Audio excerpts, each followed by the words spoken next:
nem sempre uma escolha inicial é a escolha que a gente deve levar até o final da vida. Então a minha vida foi muito assim. No primeiro momento eu fazia aquilo que fosse necessário para que eu tivesse uma estabilidade financeira. Então as minhas escolhas no início da vida foram muito mais em termos de sobrevivência do que desejo de realizar alguma coisa. Eu tinha um sonho. Eu acho que esse sonho foi o que me mobilizou muito e me fez seguir apesar dos obstáculos. Eu queria ser a primeira pessoa da família a ter um curso superior. Esse era o meu objetivo, porque o meu pai era pedreiro, a minha mãe era faxineira e eu comecei desde muito cedo a trabalhar com meu pai, ajudante de obras, né? E eu vi quanto meu pai, meus tios, primos que trabalhavam com obras, naquela época que não era valorizado, eu vi o quanto eles trabalhavam, mas não tinham uma remuneração justa, não tinham uma estabilidade. E aí eu percebi que se eu não estudasse, eu ia ter uma vida difícil como a vida que eles tiveram. Então eu decidi que eu ia estudar e eu queria ser a primeira pessoa da família a ter um curso superior. E aí eu tracei o primeiro plano da minha vida, quando eu tinha 14 anos, sentado no banco da praça em Nova Brasília, olhando as minhas mãos machucadas e tanto trabalhar nas obras, eu falei assim, eu vou pegar um emprego, vou guardar dinheiro por 3 anos, vou para Florianópolis, vou estudar, primeiro fazer escola técnica, depois vou estudar na universidade e vou me formar num curso superior. Eu coloquei isso na minha cabeça. Dali pra frente, eu acordei e dormi todos os dias com esse objetivo na minha cabeça. E fui muito além do que eu imaginava. Então a minha primeira carreira, digamos assim, foi uma carreira focada num objetivo específico. E quando eu entrei na universidade para estudar administração e eu vi os professores dando aula, aquilo me encantou. E eu falei, eu quero ser professor, porque se professor transforma vidas, eu também quero transformar a vida de outras pessoas. E ali eu coloquei na minha cabeça que eu seria professor. Então, quando eu terminei a administração, eu fiz mestrado em engenharia de produção e aí consegui um emprego depois de professor. E ao longo de 13 anos em que eu fui professor, também fui coordenador do curso de administração e de ciências contábeis na universidade. Eu orientei mais de 130 trabalhos de conclusão de curso. Alguns desses trabalhos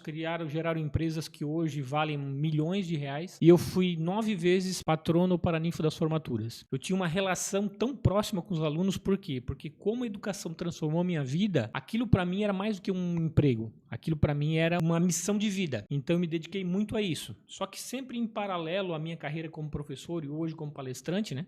Já que eu tenho uma empresa de treinamento que tem 20 anos já no mercado. Então lá atrás eu criei a empresa, mesmo já trabalhando em outros lugares. Eu sempre toquei em paralelo essas profissões, né? Traz sempre teve esse propósito muito claro. Eu quero ajudar a transformar pessoas, eu quero ajudar a transformar o mundo. Num primeiro momento era o meu mundo. Hoje eu vou para os Estados Unidos, levo empresários, empreendedores para treiná-los na Disney nos Estados Unidos, né? Faço isso desde 2015, mas isso tudo faz parte de um propósito. Por trás existe um propósito muito forte. Sou de uma família extremamente humilde, meu pai fez até a 3ª série, a minha mãe até a 4ª série. Nunca estudaram, não tiveram oportunidade. Nós somos 4 irmãos, nossos pais morreram muito cedo, todos os 4 têm curso superior, 3 são professores, 1 é doutor, eu sou mestre. Ou seja, a educação transformou a nossa vida por completo, a família inteira. Quebrou, né? Então quebrou eu acredito demais. de uma certa forma, ela quebrou um ciclo um pouco, né? Quebrou um paradigma, quebrou o ciclo, né? de pobreza da família. Total. Que legal. De Total. problema, não pobreza, né? De uma vida um pouco mais trabalhada a ferro e fogo, né?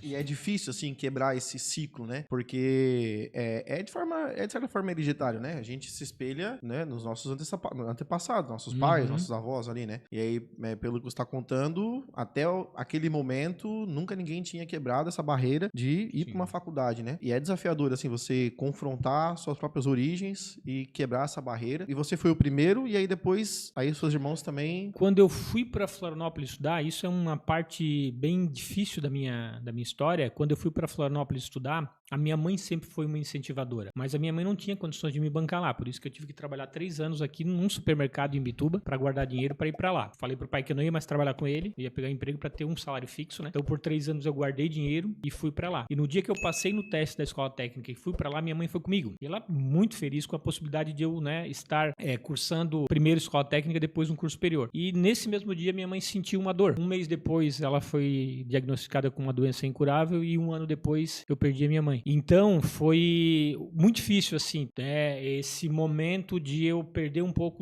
do meu chão, de não ter mais a minha mãe ali do meu lado. Mais do que isso, meu irmão mais novo tinha 13 anos. E aí o que eu fiz? Eu levei meu irmão para Florianópolis, né, quando a minha mãe veio falecer No ano seguinte, eu levei meu irmão para Florianópolis. Então, eu digo que eu acabei virando pai de um menino, de um adolescente, né? E um adolescente virando pai de um outro adolescente. Por quê? Porque eu sabia que era importante ele também estudar, porque ele era o mais novo, né? E aí ele foi para lá também, morava comigo na mesma pensão que eu. Depois eu vim a casar, fui morar num outro lugar, que aí tem uma outra história bem interessante sobre isso, né? E os meus 2 irmãos mais velhos foram estudar depois de muito tempo, depois que eu e o mais novo já estávamos formados. Então a minha irmã se formou, acho que com 40 anos e o meu irmão com 39 anos. Fizeram um curso superior, já depois de bastante tempo, né? Então eu acho que isso contagia muito as pessoas no entorno, porque as pessoas começam a observar e começam a perceber que é possível você nascer numa família humilde e poder estudar e construir uma carreira. O exemplo arrasta, né? Muito. Falar é uma coisa, mas quando tu vive aquilo e a pessoa vê que tu vive e é possível, ele arrasta, né? Eu tava observando tu falar isso e me veio à mente assim, como é importante a gente arriscar, né? Eu sei que por mais que tu tenha tomado uma decisão, guardar dinheiro, mas é sempre um risco, né? Aquele passo assim, eu vou dar o passo, né? Tu até planejou, né? Fez uma estrutura de pensamento para guardar algo e tal, para se manter, mas esse primeiro passo, como ele é importante. Se tu olhar para analisar para tudo, assim, aquela conversa que tu teve contigo mesmo no trevo da Nova Brasília, ali foi o primeiro passo. E a partir dali, olha tudo que aconteceu, né? A gente às vezes se trava em muitos lugares e a gente não, porque a gente também não tem essa noção do que pode acontecer, né? E deixa de às vezes viver certas coisas na vida por medo.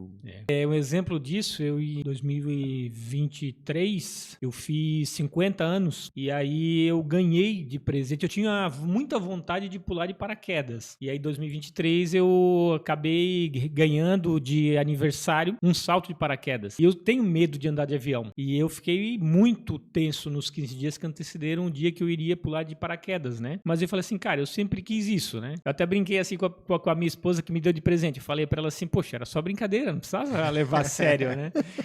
E aí eu fui pular de paraquedas. Quando eu cheguei ali na Ibiraquera para pular de paraquedas, eu vi 2 moças descendo antes de mim. A primeira chegou chorando, foi péssimo para ela a experiência. E a segunda, que era amiga dela, chegou gritando, eufórica de felicidade. E naquele momento eu falei assim, eu era o próximo a subir no avião e pular. E aí eu falei assim, quem eu quero ser? Eu quero ser o que desce torcendo para acabar ou o que desce curtindo a vista? Eu falei assim, não, eu vou curtir a vista. Eu morro de medo.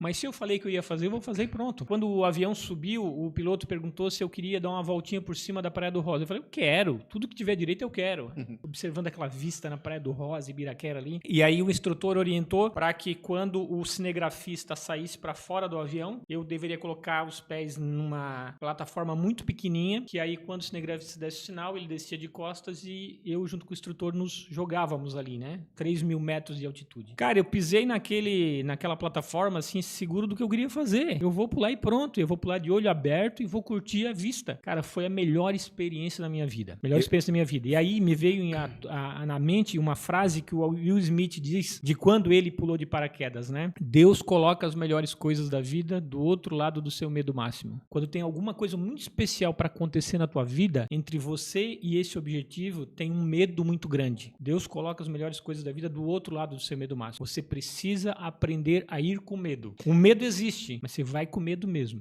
E aí, brother, bom dia. Fala pra gente aí o que você vai fazer agora. Vamos saltar pela primeira vez. É isso aí. Lembra sempre de olhar pra câmera e mandar um sorrisão, valeu? Vamos lá.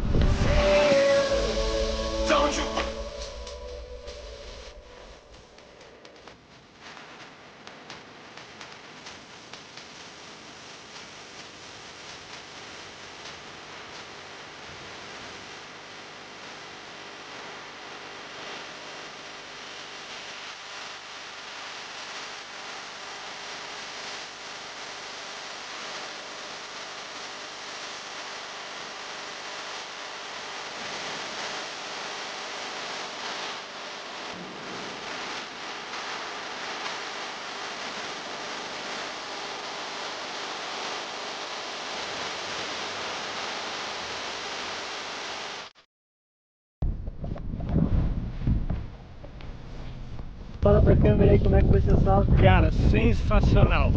Will Smith diz que Deus coloca as melhores coisas da vida do outro lado do seu medo máximo. Ele tinha razão. Sensacional.